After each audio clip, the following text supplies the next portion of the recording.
वर्ग हा खऱ्या अर्थानं ज्याला आज आपण बुद्ध म्हणतो, हो पूर्वीचा पूर्वाश्रमीचा महान, बरोबर. तो बाबासाहेबांचा अनुयायी आणि तोच गुणवंत बाबाला मानतोय. मग अशा वेळेस आमच्या असं निदर्शनास येत आहे की लखनवाडीमध्ये कुठल्या तरी इतर जाती धर्माचा, हालाकी जाती धर्मावर बोलणं उचित नाही, पण इतर जाती धर्माच्या लोकांनी तिथं त्यांचा पगडा बसवल्याचं जाणवतंय. यावर आपलं काय मत असेल?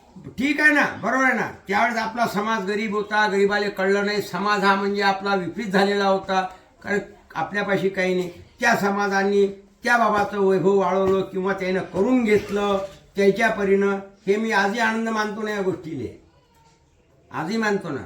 ते जाऊ दे ना, ठीक झालं ना, चांगलं ना. मामाच्या गावात एक बाबानं उद्धार केला, हे मला मोठा आनंद आहे ना. पण आपण मूळ गावात बसलेला, आपल्याला मूळ गावाचा उद्धार आज आपल्याला सुरुवात करणं आहे ना.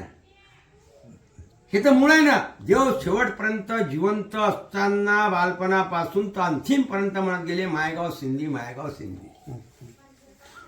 बरं, आज मी असं विचारेन की आता